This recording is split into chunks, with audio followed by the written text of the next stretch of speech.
ಮಹಾರಾಷ್ಟ್ರದ Padre gang ಅನ್ನ ಉದ್ದಿ railway ನಿಲ್ದಾಣದಲ್ಲಿ 3 ಆರೋಪಿಗಳನ್ನ ಬಂಧನ ಮಾಡಲಾಗಿದೆ. ತಲೆಮರೆಸಿಕೊಂಡ ಮಧ್ಯಪ್ರದೇಶದ ಮತ್ತೋರ್ವ ಆರೋಪಿಗಾಗಿ ಬೀದರ್ ಪೊಲೀಸರು ಶೋಧ ನಡೆಸುತ್ತಿದ್ದಾರೆ. ಕರಣ್, ಧನ್ರಾಜ್, ನಿಗಮ್ ಎಂಬ 3 ಆರೋಪಿಗಳ ಬಂಧನ ಮಾಡಲಾಗಿದೆ. ಬೀದರ್ನ ಜೆಎಂಎಸ್ಪಿ ನ್ಯಾಯಾಲಯದ ಜಡ್ಜ್ ಎಂಡಿ ಶೈಂಜ್ ಚೌಂಟಾಯಿ ಅವರ ಮನೆಯಲ್ಲಿ ಮಾರ್ಚ್ 30ರಂದು ತಡರಾತ್ರಿ ಮನೆಯ ಬೀಗ ಮುರಿದು ಕಳ್ಳತನ ಮಾಡಿದ್ದ ಖದೀಮರು 1.77 ಲಕ್ಷ ಮೌಲ್ಯದ 10 ಗ್ರಾಂ ಚಿನ್ನದ ಚೈನ್, 2 ಚಿನ್ನದ ಬಳೆ, 20 ಗ್ರಾಂ ಬೆಳ್ಳಿ ಚೈನ್, 30 ಗ್ರಾಂ ಬೆಳ್ಳಿ ಉಂಗುರವನ್ನು ಕದ್ದು ಪರಾರಿಯಾಗಿದ್ದ ಬಂಧಿತ ಆರೋಪಿಗಳಿಂದ ಎಲ್ಲವನ್ನೂ ವಶಕ್ಕೆ ಪಡೆದಿದ್ದೇವೆ ಎಂದು ಸುದ್ದಿಗೋಷ್ಠಿಯಲ್ಲಿ ಬೀದರ್ ಎಸ್ಪಿ ಪ್ರದೀಪ್ ಗುಂಟಿ ಮಾಹಿತಿ ನೀಡಿದರು.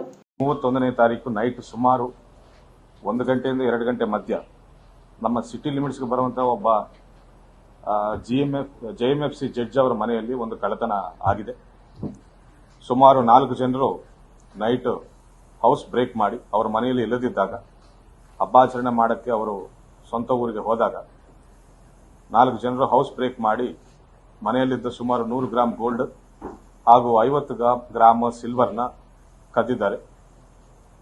ಮಾಹಿತಿ ಬಂದ ತಕ್ಷಣ ನಮ್ಮ ಆಫೀಸರ್ಗಳು ಹೋಗಿ ಎಲ್ಲ ಸ್ಥಳ ಪರಿಶೀಲನೆ ಮಾಡಿ ಎವಿಡೆನ್ಸ್ಗಳನ್ನು ಕಲೆಕ್ಟ್ ಮಾಡಿದ್ದಾರೆ.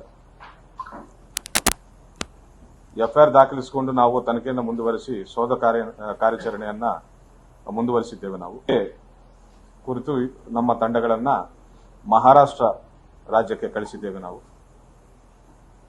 ಇವರು ಪಾರ್ದಿ ಗ್ಯಾಂಗ್ಗೆ ಸೇರಿದ್ದವರು. ಇವರಲ್ಲಿ 3 ಜನರು ಮಹಾರಾಷ್ಟ್ರ ಔರಂಗಾಬಾದ್ಗೆ ಸೇರಿದ್ದವರು, ಒಬ್ಬನು ಮಾತ್ರ ಮಧ್ಯಪ್ರದೇಶಕ್ಕೆ ಸೇರಿದ್ದವನು. ಇದರಲ್ಲಿ ಇಬ್ಬರು ಫಾದರ್ ಅಂಡ್ ಸನ್ ಕೂಡ ಇದ್ದಾರೆ. ಇದರಲ್ಲಿ 3 ಜನರನ್ನ ನಾವು ದಸ್ತಗಿರಿ ಮಾಡಿದ್ದೇವೆ.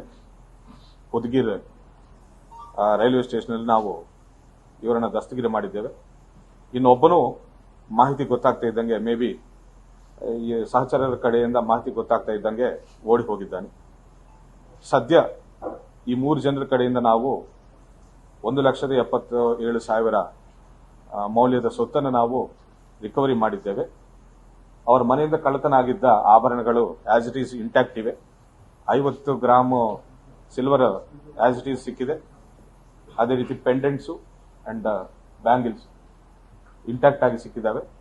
4ನೇ ಆರೋಪಿ ಪರಾರಿಯಲ್ಲಿದ್ದಾನೆ. ಅವನಿಗೆ ಕೂಡ ಅತಿ ಶೀಘ್ರದಲ್ಲೇ ನಾವು ಹಿಡಿತೇವೆ. ಸೊ ಇವರ ಮೇಲೆ ಬೇರೆ ಬೇರೆ ರಾಜ್ಯಗಳಲ್ಲಿ ಏನೇನು ಕೇಸುಗಳಿವೆನೋ ಕೋಆರ್ಡಿನೇಟ್ ಮಾಡಿಕೊಂಡು